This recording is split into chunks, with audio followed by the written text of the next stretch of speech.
And hello, everyone. Welcome to Get a Grip with Coach Helix. Happy Friday. I am your host, Coach Helix, and with me, my amazing co-host. Should I just be singing?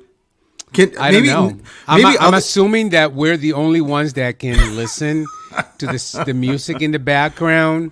So if you can't hear this, for anyone listening, we got some old 1950s music going on right now. Yeah, but let's assume it's just you and me. So tell people who you are without the singing girl. The tune, because they cannot hear the tune. I am Stephen Frederick Masick, your hubby and co-host. My hobby and co-host. Yes. And today we are having an awesome conversation. We are talking about thinking outside the box, the invisible limits that we play on ourselves. And this is a subject that Stephen wanted to bring up and talk about. So we are all in. And I hope you are in, because that invisible box applies to all of us. So let's... we'll talk about later on, but before we do that, Stephen, let's catch up. Let's tell people, what you're up to, what you're doing, what the weekend looks like. Anything else you want to share with people? Well, I'm a man, right? Mm-hmm. Oh, yeah, because you're a laborer. I'm a laborer, yeah. So yesterday was a busy day. So yesterday I took the day off. I made no appointments, which was such a great day. You know, you just sometimes need one of those days, right? So I took off in the back. I ran for like just 5 miles. And then when I came home, I was out the rest of the day in the yard just cleaning stuff up, because with the so many storms over the winter that branches were just like everywhere. And so the landscapers came for the first time last Tuesday, and they're really great, but I didn't set up a formal spring cleanup. They do that in the fall. They do like this complete. Despite me saying 1,000 times, please do that, but no, he didn't. Go ahead. I'm sorry, I didn't hear anything. No entiendo. Mm-hmm. I don't understand. Yeah. No entiendo what you just said. Okay. Yeah. You know what? It worked out, because I got to spend the day outside, as I was trying to say, doing yard work and just really feeling our yard. Or maybe I should say my yard, because you just don't deserve right now saying our yard.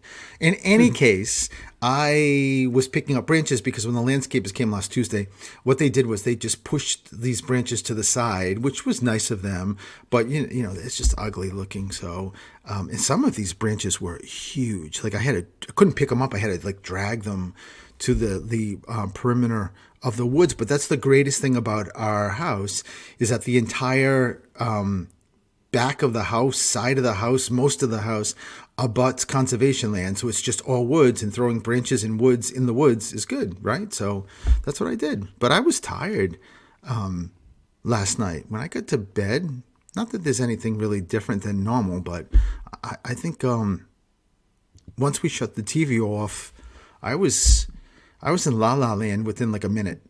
Mm-hmm. I could have died, because last night I was having terrible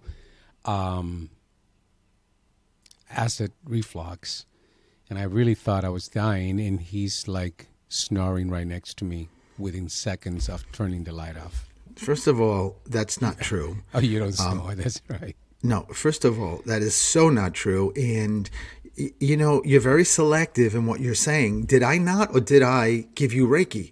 You did. Yeah, well. You did. Yes. And how do you feel today?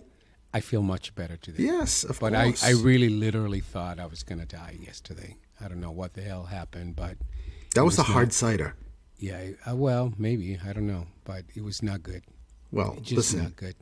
I looked up hard cider, and it's very acidic, and it will definitely cause acid reflux. And if you're sort of... I do sensitive to that. I'm very sensitive. Yeah, it's going to make it even worse. So, like I said last night, hard cider 86, cross no more. Mm-hmm. Just saying. It's just not fun, and my gastro system is just super sensitive. So If I eat just the wrong thing at any time, it can have horrific effects on my I, body. I thought we were talking about me. We talk. Go ahead, move along. Keep God, talking. I know it's you're like talking pulling about teeth. how much of a Yes. man you are because you did the yard work. I'm surprised Dave, our producer, hasn't chimed in There's yet. nothing to chime in about. Everyone knows that I am That you're a man. just whatever I feel like being, right? That's So, true. Okay. yes, exactly. So no, it was great. I loved being out there, and plus it was really really good exercise just being out there, and it was a beautiful day. It actually, when I was running, it started sprinkling a little bit, but that was like I left to go running like 6:45. But it was nothing until it just sort of stopped, and the rest of the day was pretty good. So, and tonight we are both really excited because we get to go to our very good friend Stephanie and Lily. So Lily, Stephanie's daughter, is in a play at a high school. So we're going Do we know to. what the play is, Stephen? Would you say what it is? Yeah. I don't know. Elix. Lily said, but I forgot. I forgot what she said. Peter Pan. No. Peter Pan. I don't know. We're going. It doesn't matter because we want to go for Lily and just to support Stephanie. But no, I don't remember what the play is.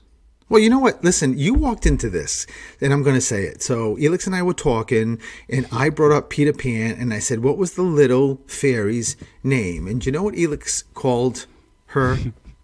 Tinkleberry. Tinklebell. No, Yeah. Tinklebell. I did not say Tinklebell. No, Tinklebell. I think you said Berry, but No, I even did not. Tinklebell. Tinklebell. Tinklebell. Listen, yeah. I That's her mean, sister. Tinkle, whatever. Maybe that's like her sister. Her. Yeah. You know how like they have the witches of witch of the east and of the west on Wizard of Oz. Maybe there's like a regular Tinkerbell, and then there's Tinklebell, who is like the vicious one. No? Okay, well, listen, the one thing that and anyone who knows me knows about me, I am who I am. I enunciate everything, and even when I make up my own words, I speak them with such confidence that people they believe what I say. So, Well, you know what? I love that. it's always been Tinkerbell to me. So, Well, listen, so we are heading to the play tonight, but we're going to meet Stephanie for dinner first. And we're going to go a little bit earlier because we're going to go to one of your favorite places, which is my stomping ground. It's where I grew up, like 5 minutes from there, if that, right? yeah, well, we are going to literally right around Into the my corner neighborhood. from your neighborhood. Yes. Which is fun because we spent years and years and years going there when your mom lived there. And but Venda Ravioli is, if you are from Rhode Island, and Stephen, of course, is from Providence, so we've been there 1,000 times. Federal Hill in Providence is like an outstanding. It's like the north end of Boston, but it's pretty awesome. You don't deal with the traffic crazy, and the food is fantastic. And they have these place, Venda Ravioli. By the way, Venda Ravioli was the prototype for all of these big Italy's places that have emerged in every city across the country.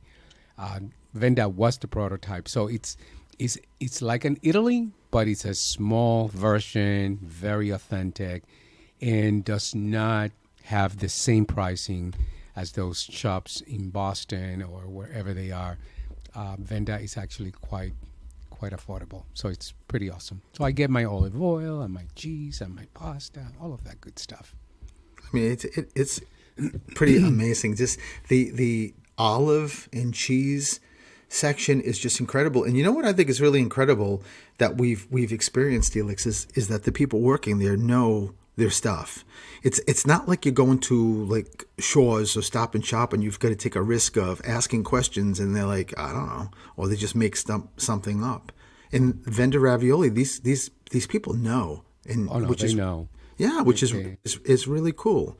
And nothing against people that work in other markets that may not know, but because this is such a specialized place or specialized market, I think that's why they're trained extremely well. So, plus, listen, anytime I go to Providence, I born and bred there. That's my hood. That's I love Providence. So being there and then being also in the area where I grew up is just joyous, Elix.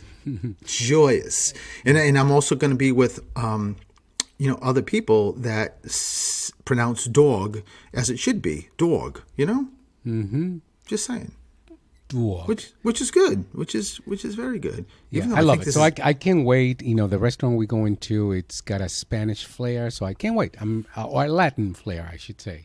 So I'm really, really excited to meet Stephanie and see Lily in her play and eat some good. Hopefully, I'm gonna have to watch what I eat so I don't have the same issues as last night. So, oh, but I'm on that, man. I know. Oh I'll be God, help watching. help me all. You are. Listen, before we take our first commercial break, Stephen, I haven't told you, but I this is a test. But my good friend Mark, from my CrossFit gym, told me that he was gonna listen today. So I said I'm gonna do a shout out, but I'm also gonna do a test. So Stephen, what do you think? How should I test him? How should we know that he listened? Well, that's a really good question. You know what? I think we should just go and do a little. Bring me into this and do a little Rhode Island flair, and make sure that he can give this word dog.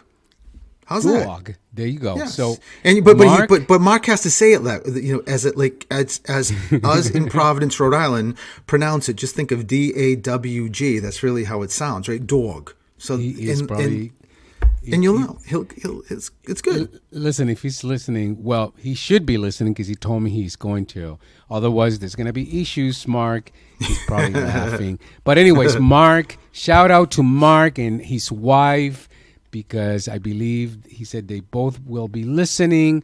He's an awesome, awesome guy. And honestly, I look at Mark and I say, when I grow up, I want to be just like Mark. He is a super inspirational, super fit, and super committed, and shows up, every day at the gym at 7 a.m. When I'm leaving, he's coming in, and we always get an opportunity to say hi and check in with each other. And what else? And I do want to do a shout out to Connor, who is also another friend from the gym, but sadly, Connor was riding a bicycle a few weeks back and was hit by a car. And so he had surgery. He's been recovering from surgery, and he's going to be fine. But we miss you, Connor, at the gym, and we wish you a speedy, speedy recovery. Yeah, And that's it for me. sending a lot of white light and healing light to him.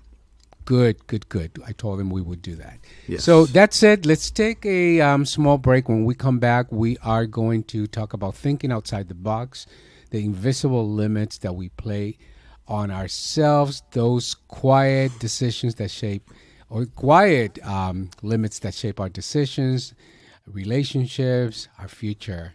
So let's take a small break. We will be right back.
And hello, everyone. Happy Friday. Welcome back to Get a Grip with Coach Helix. I'm your host, Coach Helix, and with me, my amazing co host, Stephen the Medium. Stephen the Medium, is in the house, who happens to be my amazing husband. And today's show is called Thinking Outside the Box, those invisible limits that we place on ourselves. And perhaps maybe the first question that we should be asking is this: who built the box in the first place? Because sometimes many of us are living inside invisible limitations, whether it's fear, anxiety, self-doubt, past experiences, fear of failure, fear of judgment, and the belief that may be too late, not ready, not capable enough to do what it is that you want to do. So, Stephen, you knew you wanted to bring this subject up for discussion. So tell us about, why is this an important discussion to have with our listeners today? Well, I'll tell you, because when I teach courses, under the spirit or mediumship umbrella, I always, and I probably have said this on this show, on my show, on Through the Static, just sort of breaking us down as people, as individuals that are walking on this earth, walking this journey, that I always say that there's two components of us. There's two parts of us, right? There's the soul, and then there's the personality. So I love anytime I get to talk about those two pieces, because they're so different. So your soul is why you're here. It's your soul is, and it doesn't change. Your soul is your meaning of why you're here, your passion, your purpose, your love. Everything that is great about you is the soul. And the soul, actually, when you're born, the soul is driving. It's driving this new body, if you will, right? Because it now gets accepts this body, because it's not the body accepts the soul accepts the body. So when we're born, the soul says, okay, all right, it's like I got a new car. Oh, all right, this is good. And we're all set where we're going. The second part of that, or the second component, is the personality. It's the ego. It's what you see when you look at people. And you start off, when you're born, most of us, that we're in sync, right? The personality and the soul are together. They're in sync. They're moving forward. But very, very quickly, because of what you just mentioned earlier, Elix, about experiences that we have in life, that we start seeing things, hearing things, and we start sort of adopting them as they're real. Like they're part of us now, the personality, that is. So that's when we start not being as in sync, and we start sort of separating. So I love talking about this subject, because it really just, I think you have to start there and explain, and just talk about the soul and the personality. And then, with thinking outside of the box, when you said who draws those invisible lines, well, the personality does, right? We each draw our own invisible lines based on what we pick up and what we hear and what we believe.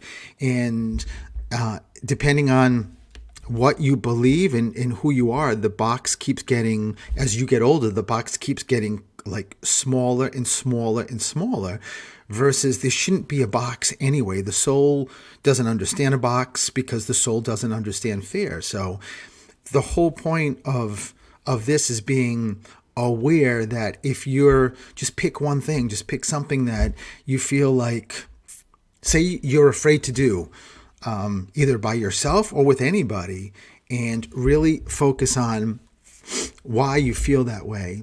And the great thing is, when you sort of break down that box and you step out and say you do, say it's going to dinner to a restaurant by yourself, and you finally do it, the first thing that comes to mind is like when it's done and that experience is over with, you get this just unwavering realization that, like, the fear you were holding that was driving you was worse than the actual reality, and that it just brings you to another place of, getting more confidence and more growth and more empowerment. That's what this is all about. So what I'm hearing, right? I'm hearing that a lot of those invisible limits, they're learned, right? And they come from the personality side of who we are. So in they are created because of experiences, and it could be or things that we've picked up, because that I'm using your own language, things that we've picked up, and it could have been through family or school or the criticism that we receive, or experiences like failing at something, or painful experiences. But then I also heard that over time we stop questioning those beliefs and we begin to treat them as they are truth, right? Right. As they are part of our identity. So, and I know what you said, Stephen, but you may, but let's we may need to help our listeners break it down even further. So now you're listening to those thoughts, right? Self-limiting, and you're treating them as a belief, as this is who you are. Like, for example, I'm not creative, or I'm not confident, or I'm too old, or I'm not good enough. Those are the common ones that I hear in my own coaching practice. And that I'm thinking that is the box, right? That's the invisible box that we create. Yes. So how do we break out of that box, Stephen? What like a simple step-by-step way to break out of that box? Well, I think first and foremost, before I answer that, Elix, I think that people have to get a really good understanding of what is the box. The great thing about it is that it is this invisible structure that goes around you that you build by yourself. It can be removed as quickly as it comes up. Think of it this way, though, and I think this is probably, I hope, a good analogy. If we can't feel these boxes, right? We can't feel the limits, the corral we're putting around us. But say you could. Say you're in your house, and say it's your house is just let's pick a typical house that has like maybe 2 bedrooms, living room, kitchen, dining room, basement, attic, something like that, right? And so now imagine that you go out to dinner one night with your friends, and in a conversation, one of your friends said, I know this person that went up into the attic, and there were bats up there, and when they went up there, the bats came down and they started biting the person's neck, and now they had to get rabies shots and all of this. It's just like not a good story, right? And you leave there not realizing you're doing this, but you start adopting what you just heard as, oh, that's real. And if these walls or these invisible, the box or lines, whatever you want to call them, if they were physical, which they're not, then maybe a month later, you're in your house and you start thinking about maybe you need, say it's getting near the holidays, you need decorations. So they're in the attic.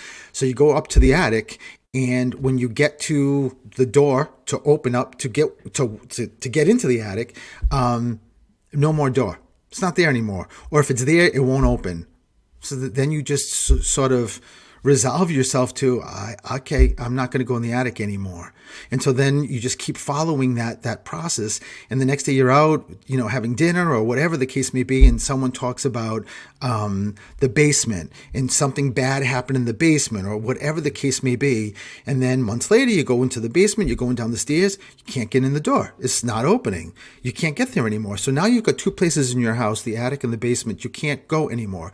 They're gone. Right now, that's what you believe. So you can't go there. You can't get the stuff that's in there. You can't use it for storage. No more. And then you go to the next thing of a bedroom. A friend tells you that, one of the bedrooms in this person's house, the bed was a little bit high. They fell, they broke their hip or something. And I'm making this stuff up. And then without knowing, you start adopting that. And then you decide to go into that spare bedroom. Guess what? You can't get in. Cannot get in. Doors closed, doors locked, you can't get in there. Because now you're experiencing, which we don't, is that these boxes we're putting ourselves in are physical, so we can't get in there. And it would make it so much easier if you could actually, if that was real. So because you could actually see it and say, whoa, whoa, whoa, I'm paying a mortgage on a house, and right now I can't use the spare bedroom. I can't have people come over to use it. I can't use my basement. I can't use my attic. That's exactly what's happening with these invisible lines. It's just that we can't see them. Does that make sense? It makes perfect sense. And actually, you answer what I was about to ask you, because we often talk about, like the invisible box as if a singular box. But what I heard you just say is that we all have multiple invisible lines, invisible boxes, right? Yes. We may go from box to box to box to box. But what you're saying is that we also have access to stepping out of that in real time. There's no question, Elix. I mean that sort of makes up, and I think it's you have to know, you have to have a very good sense of how you're forming your box before I can answer the question of, okay, so how do you get rid of the box? Yeah.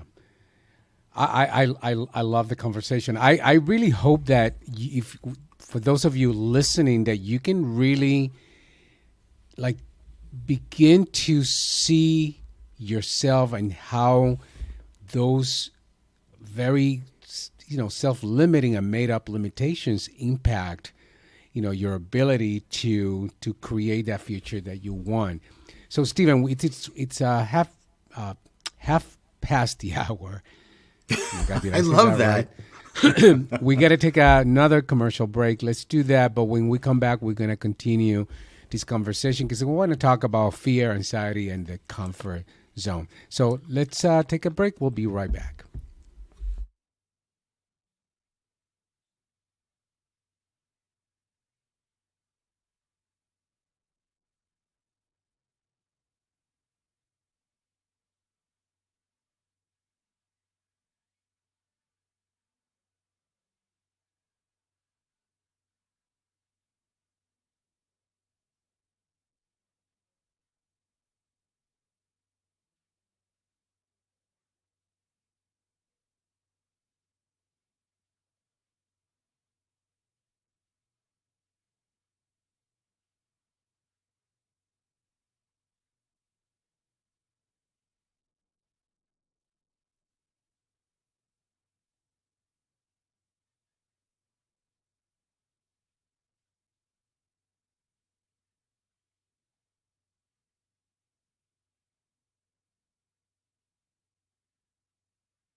And hello, everyone, and welcome back to Get a Grip with Coach Elix. I'm your host, Coach Elix, and with me, my amazing co-host. As my kid clients used to call me, Attorney Stephen is here.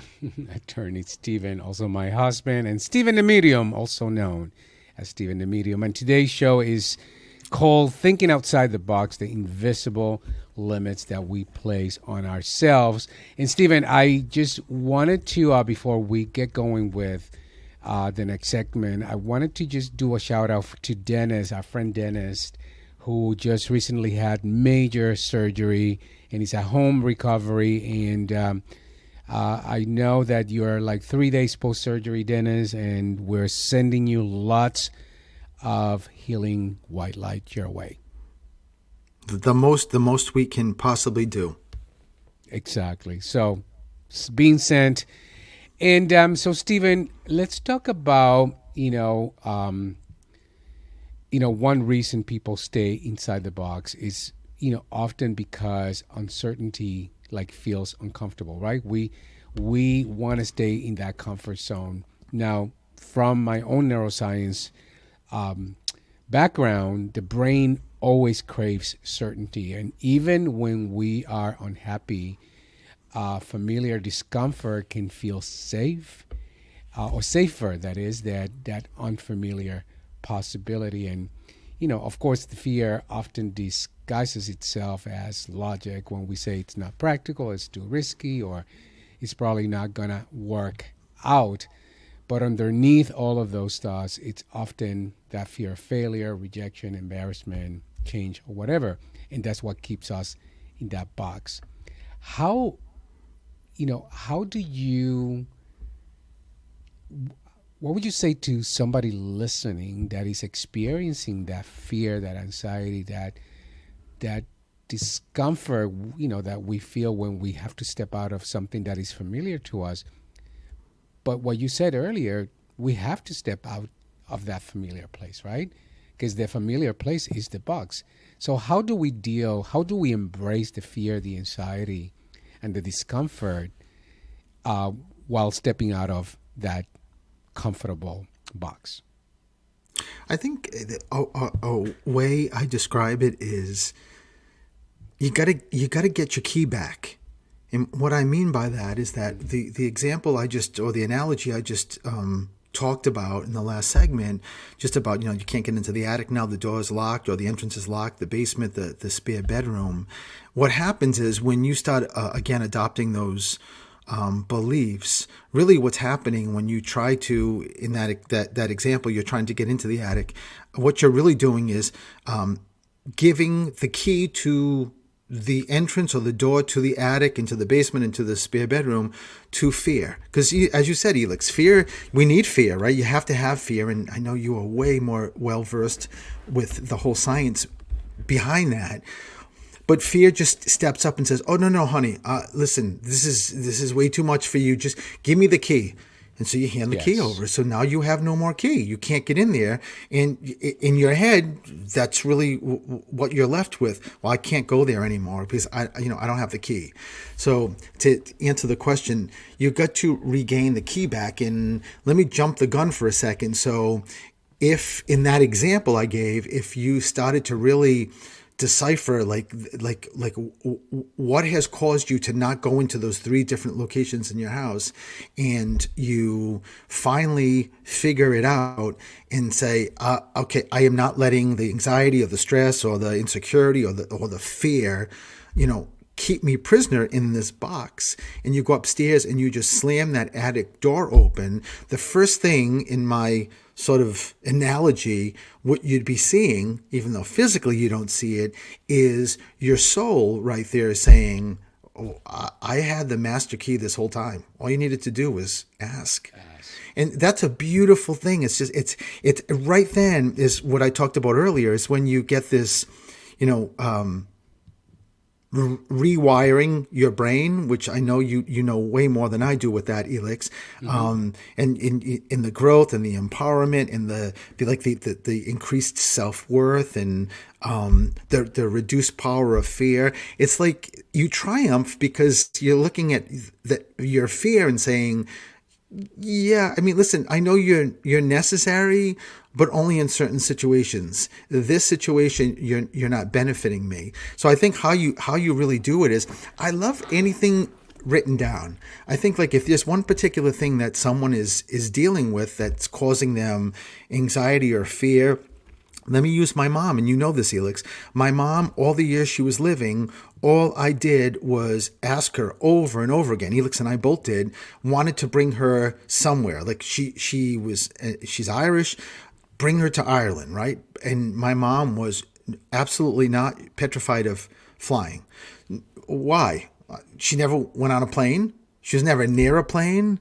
Like, so what happened? Well, her personality took over, right? All the stuff that she heard people talking about things against or negatively about the plane's going to crash, all of this kind of stuff. So she was not going, and she never did, which it saddens me, right?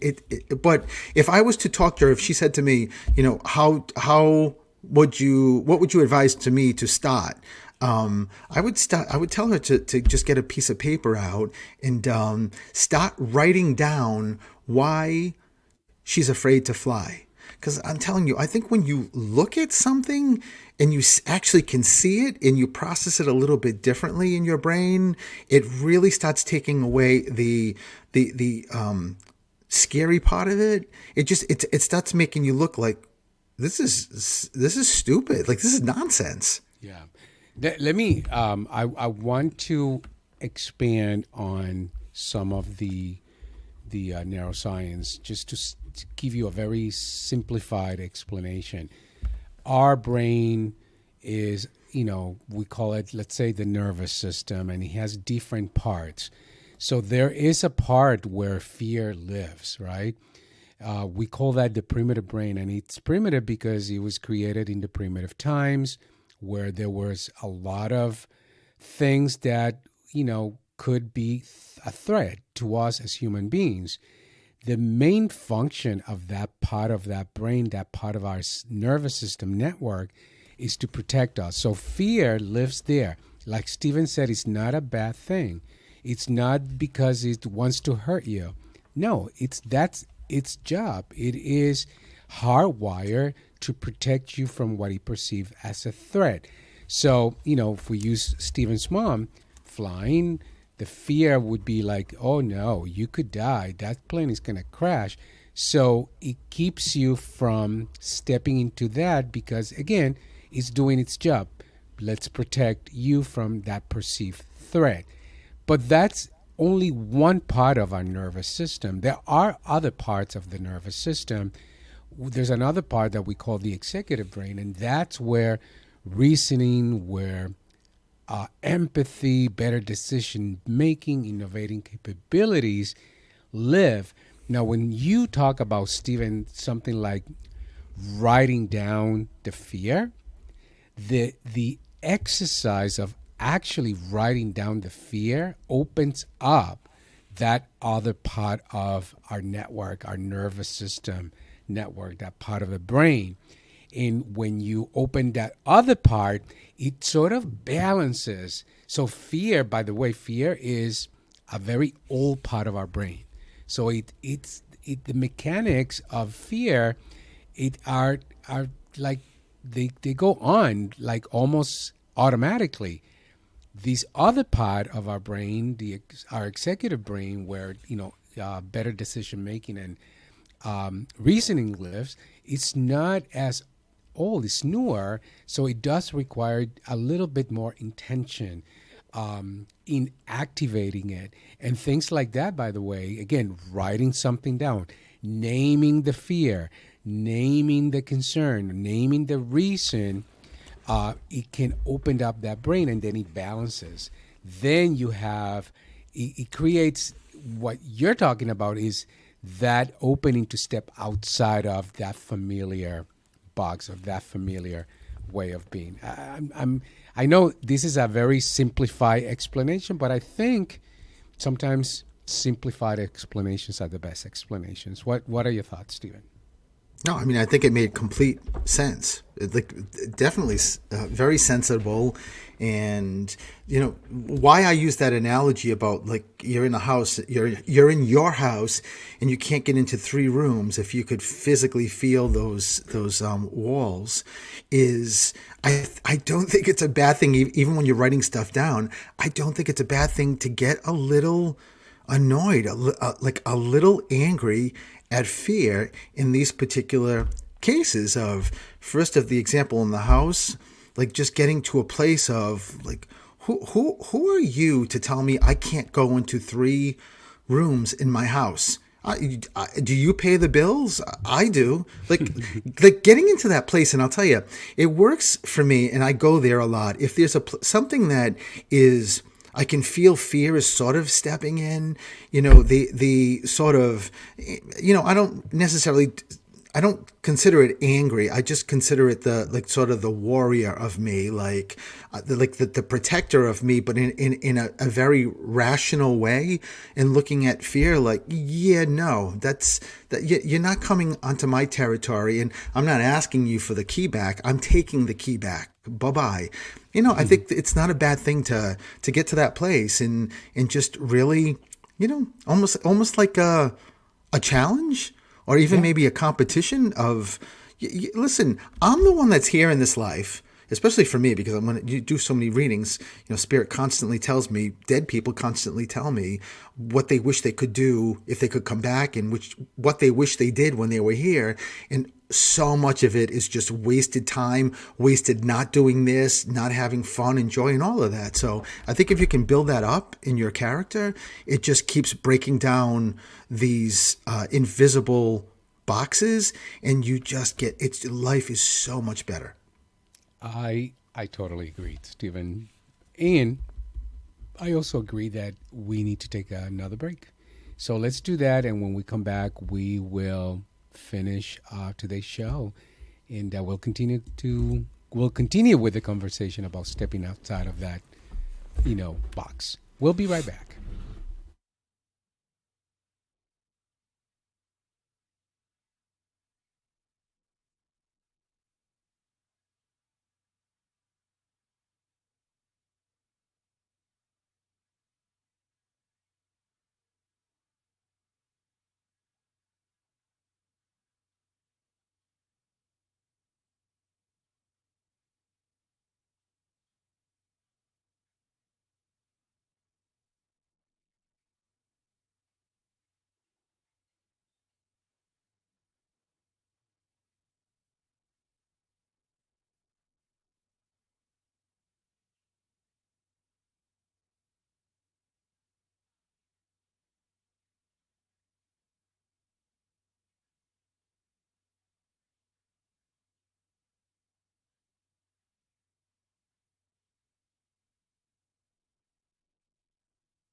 And hello, everyone. Welcome back to Get a Grip with Coach Elix. I'm your host, Coach Elix, and with me, my amazing co-host, Stephen the Medium.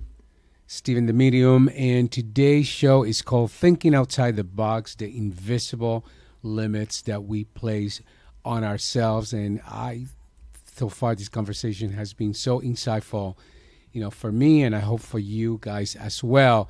And Stephen, I wanted to, I just remember, I wanted to, before we forget, do a shout out to our producer Mark, who is still recovering from um, an illness in the hospital. And we just know he's getting better and better, and we're again sending so much healing light. A lot of healing light. So get ready, get healthy, Mark, so that you can get back to business. And so, Stephen, let's talk about expanding what feels possible, right? Sometimes thinking outside the box feels like it's just more than, feeling creative. I feel for me is about, asking ourselves for permission, whether it's permission to evolve, permission to try something new, permission to fail, permission to rewrite our story to become somebody new. In your experience, in doing what you do, and understanding our humanness from that spiritual perspective that you have, how can we give ourselves that permission to step outside of that familiar box, Stephen? Well, again, I think if you're going to start that journey, I think the first thing you need to do, which I mentioned the acknowledging and just validating where you are, validating or acknowledging the fear, not fighting it, just giving yourself grace. And I think you have to feel it, like if it's been something like again, my mom not being petrified of flying, I would tell her to just go through her, like, all the years she's been here and the number of years that she hasn't flown, places she wants to go. Feel that. Don't run from it. Don't fight it. Just feel it. You got to be in it, and you got to feel it and acknowledge it. And after you do that, and you have a better grip on where you are, I think so much of this too is just taking small steps. So, like, if we go with the example with my mom, I would tell her, okay, a small step may be going on YouTube and just typing in a plane taking off or so, and having her watch a plane leaving, and I know it's like sort of desensitizing the whole fear and whatnot, but I think there's so much power in that, and because it's like sort of giving you the ability to like have this small success, if you will, like I never did this before, and yeah, and then just the next step would be the plane landing, or at the same time, and just having that whole cycle of, oh, that plane left, it came down, and everyone's healthy, everyone's fine, everyone's safe, right? I think that's a big piece of this small step. And I also think grounding yourself too is a big part of this too, Elix, because if you're in a place that's it's nice out or warm out, even just going outside for a moment, taking your shoes off and just putting your bare feet on the ground, because nothing can help you to get closer to your soul than grounding. If you're somebody who say is not mobile, or it's cold out, or just can't get outside, just even having someone bring in something like a branch, a little stick or something that's in nature, and actually putting it on the floor and putting your foot on it or feet on it, or placing it on your feet if you can't even do that, or just holding it. So I think that grounding piece is another big deal. But I think the biggest part of this is just giving yourself this amazing grace, and these really acknowledging these small success steps you're moving forward towards your soul until you get to that place of, I am taking my key back. I love that. When you talk about grounding, by the way, Stephen, grounding is also a very specific way to activate that part of our, nervous system that can balance fear, that the that part of our nervous system where, we can prime for trust. Trust is the opposite of fear. I love the grounding exercise. You and I, when we go walking, one of the things you taught me is, we sometimes we stop and we just put our hand on a tree and we feel that energy, and that is a way to ground yourself. Or sometimes, we touch a branch of a tree. So it doesn't have to. I think that the biggest part about these conversations, Stephen, is some of these things they don't have to be complicated. It's not getting grounded. It's not a complex exercise. It's something that you could do at any time, any moment, right, Stephen? Absolutely. Yeah. I mean, and grounding is definitely a key to this conversation, and again, removing these walls or this box or this corral that you have built sort of around you. But I also think too that acknowledging that this is, if you think about something you're afraid of and you haven't done, that doesn't put you in a less than category to anybody else. Yeah. You can't compare and say, well, listen, this one just goes flying anytime they want and there's going to be something wrong with me.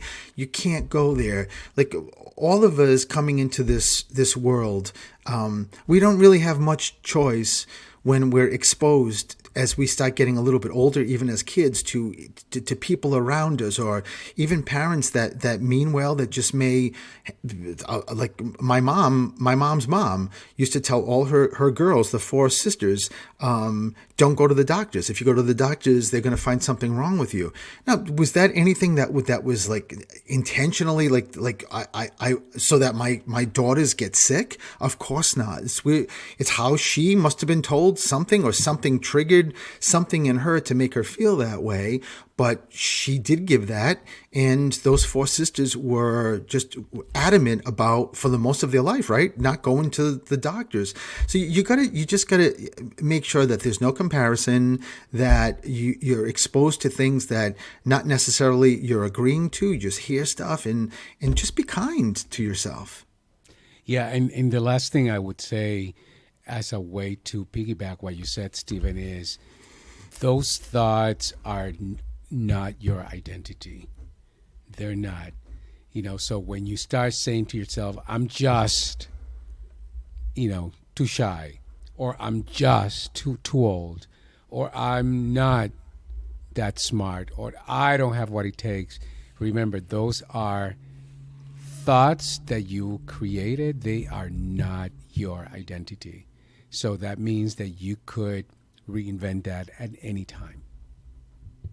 I love that. And in other ways, what I started with the soul and personality, when you are starting to think about or dissect like the experience or lack of experience you're having because you're afraid, or whatever the case may be, knowing what your soul is and knowing what your personality is, it's very, very simple to know where it's coming from. If my mom's afraid to fly, she's never been on a plane, nothing's ever happened to her on a plane, that's an easy dunk. That is personality. That's not real. That cannot come from your soul. Your soul wouldn't give that to you, because that would be, again, your soul doesn't understand putting walls and or boxes around you. Your soul is shining a light straight ahead to your end goal when you're on this journey to get to your happiness, your joy, your passion, your purpose, your meaning. So it's very easy to categorize where most of this falls. And that's why we're having these conversations, so Yeah. that you guys can, think through this, and you can decide. Yes. Am I going to stay in, or am I going to step out? So this has been an awesome conversation. And just like that, we're just at the top of the hour. But as we close today's conversation, I just want to leave you with this thought. Often the walls are built, these walls that we've been talking about, they're built from fear, from old stories, from assumptions that we stopped questioning many, many years ago. And growth begins when curiosity becomes stronger than that fear, when possibility becomes louder than the limitation that we place on ourselves. The life that you want may not require becoming someone completely different. It may simply require thinking differently about what it is possible. So here's a question that I want you listening to carry, with you. What would become possible if you stopped living from fear and started living from the possibility? Because sometimes the biggest risk is not stepping outside the box. Sometimes the biggest risk is actually staying inside the box forever. So with that said, Stephen, tell people how they can get a hold of you, how they can follow you, find you. Stephen the Medium on my website and on social media. It's that simple. Stephen with a V. Stephen with a V. And for me, you can find me at Coach Helix anywhere on social media, whether it's LinkedIn, Facebook, Instagram. That's where you find me. So thank you for joining us today on Get a Grip with Coach Helix. And until next time, stay courageous, stay curious, and stay in the conversation. We'll see you again next week. And thanks, David. Thank you, David, and WARA, all of you, for doing what you do every day. Yes. Thank you, guys. See you soon. Bye-bye. Bye-bye.